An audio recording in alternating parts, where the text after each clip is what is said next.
Yo, what's up guys? Before I get into today's video, I just want to say thank you guys for all the support on the channel recently. The channel's been going crazy and just growing a lot, so I really appreciate it, guys.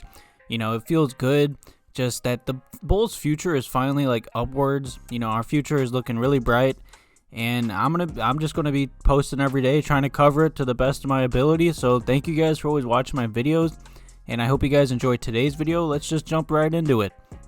So this video is kind of different, you know, I mean, this whole year has been pretty different. Let's just start off with that. You know, who knows exactly when the next like off season is going to begin for the Chicago Bulls. Even though the Bulls are like projected to have little to no money, because Otto Porter Jr. has like a $29 million player option. And like I said, this off season is really weak. You know, the salary cap's going to keep going down for the next few seasons, or at least just this year I saw, because of everything going around. So pretty much every expert, everyone, just expects Otto Porter Jr. to accept his deal. If he doesn't, he's pretty much just crazy, because no other NBA team is going to pay Otto Porter Jr. $24 million a year, especially because he's pretty injury prone. Let's be honest. I mean, he's a solid 3-and-D type player, but other than that, he's pretty injury prone and very overpaid. But like I said, even though the 2020 offseason is still far away, some recent news came out saying that the Mavs, the Knicks, the Raptors, and the Chicago Bulls are expected to show interest in signing Montrezl Harrell.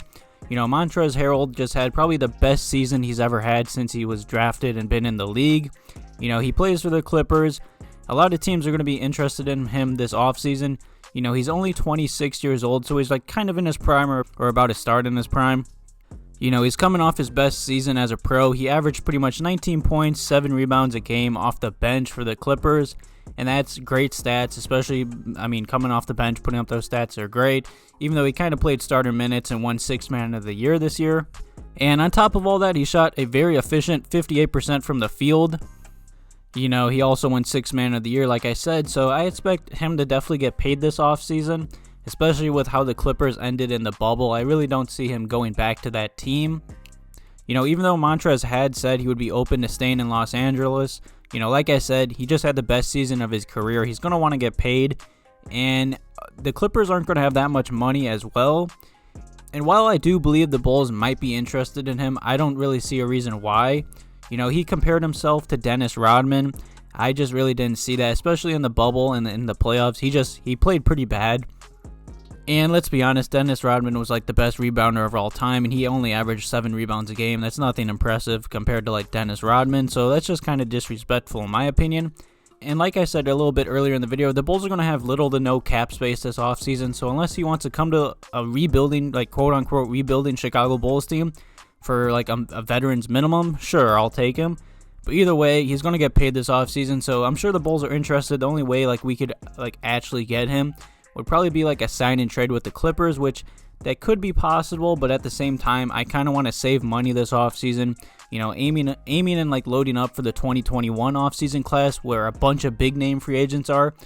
You know, this offseason, it's sad to say that he's probably like in the top 3 like best free agents out there, which, you know, he had a great season and all, but it's kind of pathetic.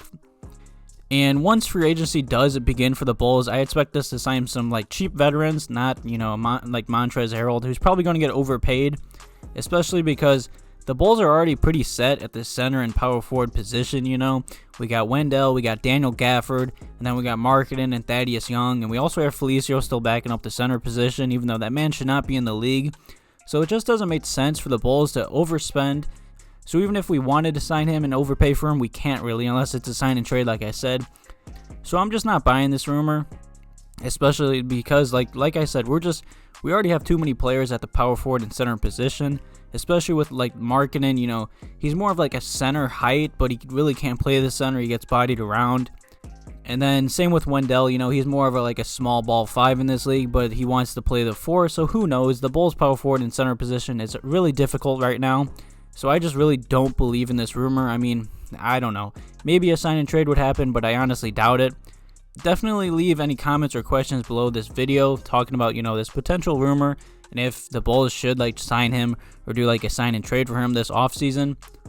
And to end this video, I'm just going to talk about this little Bulls podcast that I was watching with Coby White, and like a bunch of players were talking on it, and it was just pretty cool, and a lot of information came out.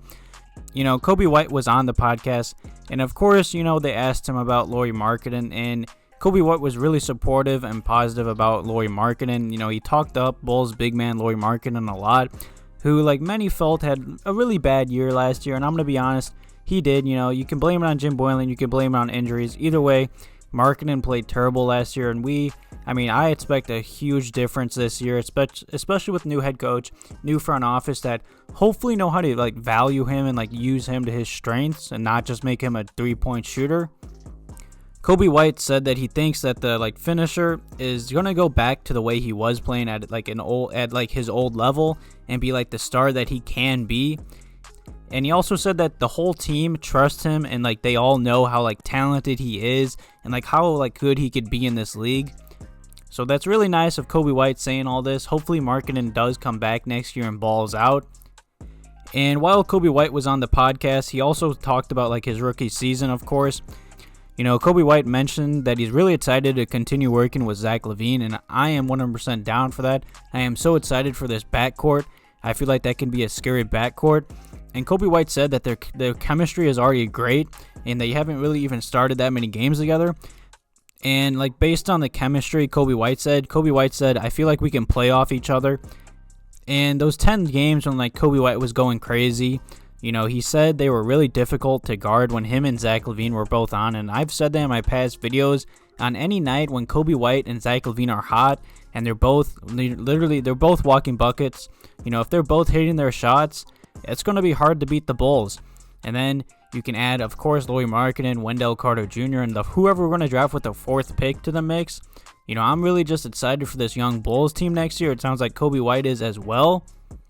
Especially because at times last year, you could see how dominant just Coby White and Zach LaVine were. And then you didn't even have like Lauri Markkanen like joining that and Wendell Carter Jr. And then with a top 5 pick adding to that roster as well, I feel like next year we're going to be an underdog, man. They're already doubting on us, even though the Bulls have made great moves this offseason. I'm really just excited for next year to see what our young roster can do, and especially this backcourt. Definitely leave any comments or questions below about like Coby White going on this podcast and saying these things. And of course about the Bulls being interested in Montrezl Harrell. I hope you guys enjoyed today's quick video. I'll definitely have another video out tomorrow, so stay tuned for that. I hope you guys enjoyed this video. Have a good one.